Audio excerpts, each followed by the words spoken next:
ipanalangin sa Allah subhanahu wa ta'ala na kanyang tanggapin ang ating pagtitipon-tipon para sa Kanya, at ito'y maging dahilan upang tayo makapasok sa Kanyang paraiso. Amin. Ang ibinigay sa akin na topic sa oras na ito ay ang mga bagay na dapat gawin ng isang Muslim sa pagdating ng Ramadan. Napakadaming pwedeng gawin ang isang Muslim sa pagpasok ng Ramadan. Katotohanan na ang pagdating ng Ramadan ay isa itong napakalaking pagkakataon upang ating masamba ulit ang Allah subhanahu wa ta'ala.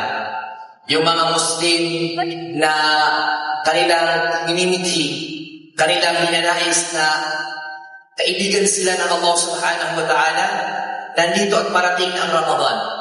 Isa sa ito sa pinakamalaking pagkakataon upang tayo ay kalugdan ng Allah subhanahu wa ta'ala. Dahil sa mga araw ng Ramadan, katulad ng mga oras na ito, ang ginagawa ng nag-aayuno, siya ay nag-aayuno, siya ay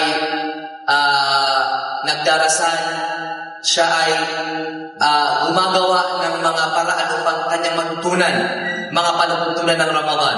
At sa gabi naman, siya ay nagpapakain, siya ay nagbibigay ng mga food na sadaka, nagdarasal ng tarawih, tahajjud, at kasalalin doon ang dua kapag malapit na siyang kumain sa paglubog ng araw. Ang sino mang Muslim na hindi nadagdagan kanyang pananampalataya sa Allah, pagkalipas ng isang araw, katotohanan, siya ito poong talo. Katulad din, na ang Ramadan ay para lang normal sa kanya na buwan na mga ibang buwan. Katotohanan, siya ay talo. Pag hindi nararamdaman ng isang tao ang kahalagahan ng Ramadan, parang normal lang sa kanya ang Ramadan. Makikita mo sa ibang buwan, ganun yung ginagawa niya sa Ramadan.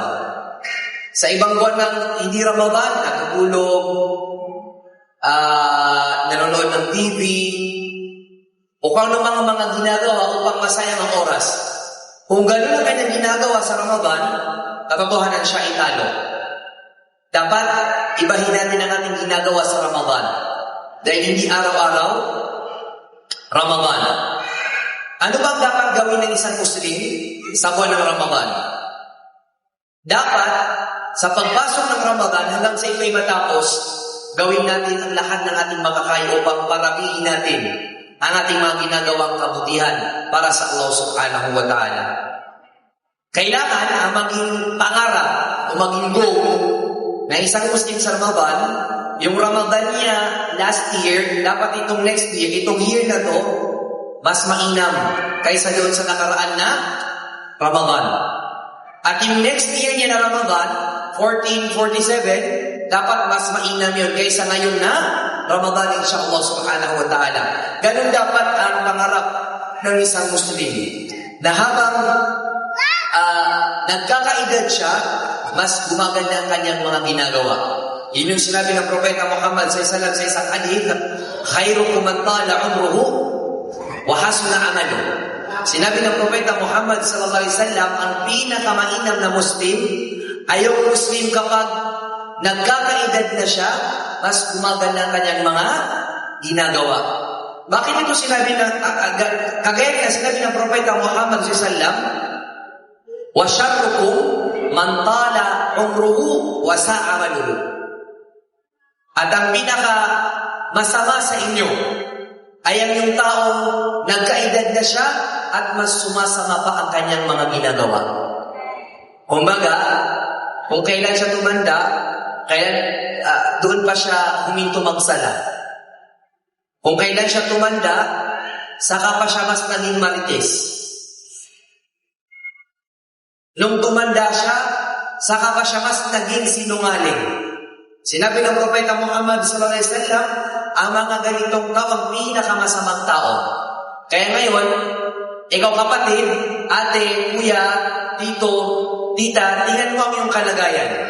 Ngayon na nagkakaedad ka na, kumusta naman ang iyong mga ginagawang kabutihan para sa Allah? Mas dumami ba o mas kumonte? Kapag dumami, ibig sabihin, sinabi ng Propeta Muhammad sallallahu alaihi wasallam, kasali ka sa mga pinakamabuting mga tao. Pero kung opposite naman, subhanallah, kung saka pa tumanda, saka pa naging mas masama, tandaan mo sinabi sa'yo ng Propeta Muhammad sallallahu alaihi wasallam, ikaw ang pinakamasamang tao, wa ni'udhu billah. Napakarami ng mga ibada. Ano yung ibada sa tawsud? Ibada. Ibada din. Okay, so ibada din. Kasi kanina, nung nakikinig kami kay Doktor, Arusala na Abidahullah, wala kami naintindihan. Tapos narinig ko yung pangalan ko, ano kaya yun? Ano kayo ibig sabihin nun? Siguro mabuti yun, insyaAllah. Sa buwan ng Ramadan, napakaraming ibada ang pwedeng gawin ng isang Muslim. Araw-araw, ginagawa to. Dapat ng isang Muslim sa pagdating ng Ramadan. Kagaya na lamang na nung mga araw ng Propeta Muhammad sallallahu alaihi wasallam at ang kanyang mga sahaba radhiyallahu anhum, kanila itong ginagawa. Ngayon, banggitin natin ang 7 o di kay 6, depende sa oras, kung magkakasya ito, 6 o 7 sa pinaka-mainam na gawin ng isang Muslim sa buwan ng Ramadan. Ang pinakauna, na pinaka-mainam na dapat gawin ng isang Muslim sa buwan ng Ramadan, unang-una ay ang pagsasala sa gabi. Yung tinatawag natin na tarawih at tahajjud. Yan yung sinabi ng Propeta Muhammad sallallahu alaihi wasallam, man qama Ramadan imanan wa ihtisaban, ghufira lahu ma taqaddama min dhanbi, muttafaqun alayh. Sinabi ng Propeta Muhammad sallallahu alaihi wasallam, ang sino man na magsala sa mga gabi ng Ramadan, yun yung sinasabi natin na tarawih at Ramadan, na siya'y nagsasala dahil pananampalataya sa Allah at ninanais niya ang gantimpala mula sa Allah. Ano magiging gantimpala mo sa Allah? Ghufira lahu ma taqaddama min dhanbi, ipapatawad sa iyo ng Allah ang iyong mga nakaraan na mga kasalanan. Kaya naman kapatid na Muslim, gawin mo itong promise sa iyong sarili na sa pagdating ng Ramadan, sana o di kaya ay magkaroon ka ng perfect attendance sa pagsasala ng Ramadan at tahajjud. Bakit? Kasi kung perfect attendance ka, ito yung binigay sa iyo ng gantimpala ng Allah. Ipapatawad niya sa iyo ay yung mga nakaraan na kasalanan.